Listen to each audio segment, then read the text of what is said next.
Hey everyone, welcome back. So today's problem is single element in a sorted array. In this problem, we have given an array which is sorted and you have to find single element in a sorted array. So if you look at this array, we have 1 1 3 3 4 4 and 8 8. So there is only one element which is single, right? Because all of the elements are in the pair, so you have to print this unique value.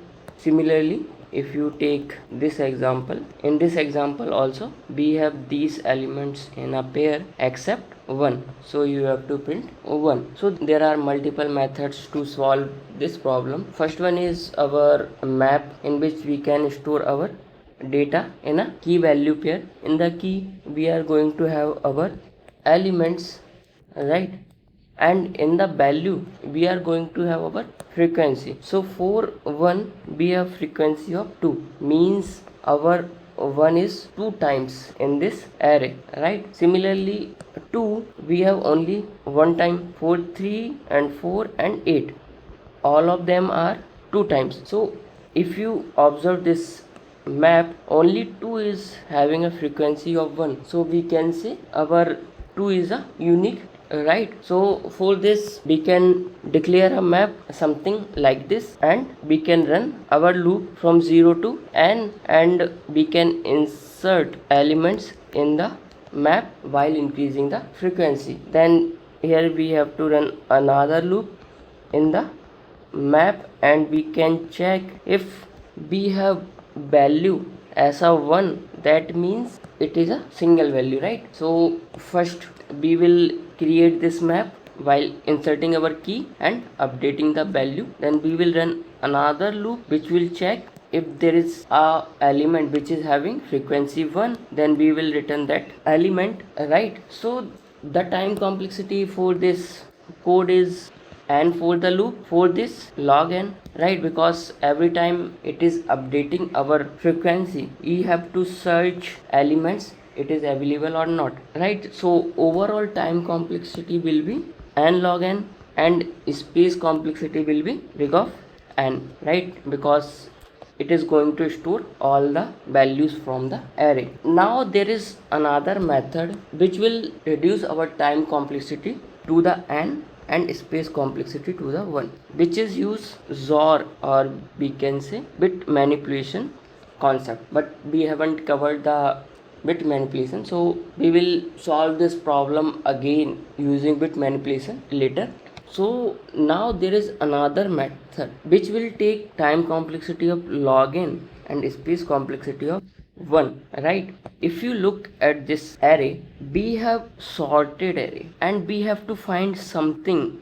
If we have sorted and we have to find something, we can easily use our binary search, right? Because binary search takes the time complexity of log n, so we can use binary search here. So how we are going to use it? So this is our example. Let's try to use our binary search. So we have low here and we have high here. So if we calculate our mid, 0 plus 8 by 2, it will be 4. So our mid should be here. Okay, so now my mid is here. I can compare my mid value from the previous value to check if it is equal or not, right? So I can here write array of mid equals to array of mid minus 1. If it is equal, that means it is not a unique, so we have to move our low or high, right? So how are you going to decide in which direction your low or high should move, right? So we cannot find from this by directly applying our binary search. So for this we have to observe one thing. Let's take this index as a even, because 0 is a even, right? So I will write here e. This is odd, this is even, this is odd, even, odd, even, odd, even, right? So if you look at the index, so we are alternatively assigning even or odd. Now if you look at this 2, which is our single element, and you have to look at this pattern. So we have 1 and 1, and the pattern is even, odd, right? Similarly for the 2, we have even here, then here it should be odd, but the odd is not available for this 2. Now let's come at this pair. Till now our pair was starting from the even then odd, right? But after the 2 our pair got swiped, means now it is starting from the odd, then even, odd, even, odd, even, right? So here initially was even odd, after this it becomes odd even, right? Now our mid is here, okay? So we will check from the previous, it is same, and before that we have to also check is my mid odd or even. So let's say if my mid is even, that means I will be checking for the value to the right side. So we are following this pattern, right? Even, odd. So if my mid was somewhere here and it is at the even, then I will be checking its next value, right? But in this case my mid is at the even, so if I check to the next value, it will say it is not equal, right? So it is not equal, that means somewhere in between our pattern got changed, right? So if our pattern got changed, that means we will have to look at this back portion, right? If our pattern got changed here, that means there might be some element which is changing my pattern, right? So in this case we can move to the left side, okay? And similarly we have to write a condition for odd also, right? In some cases my mid was at the odd, for the odd I will be checking one value at the back, right? So for this also I have to write a condition. So it is a single condition. If my mid is at the even, then I will be checking to the right side, or if my mid is at the odd, I will be checking previous value, okay? So either of them are true, okay? Here it will be not equals to, right? Because if we are comparing mid and this mid plus 1, if it is not equals to, that means our pattern got changed, we will move our high to the left, else we can easily move to the right if both the condition got failed.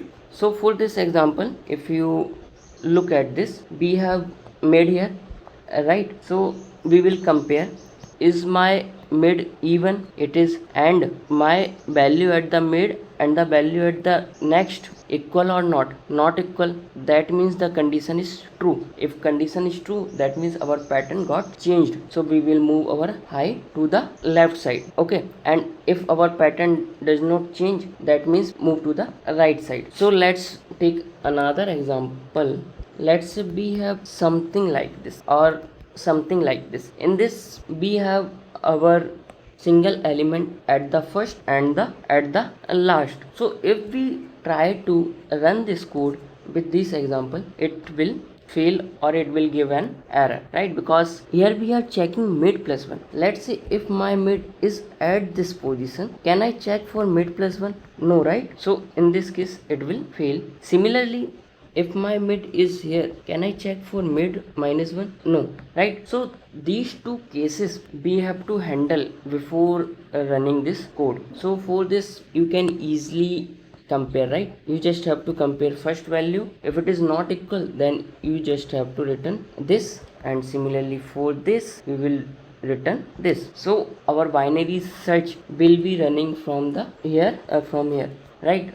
We will handle this case before starting our binary search, okay? And what will be the condition for the unique value?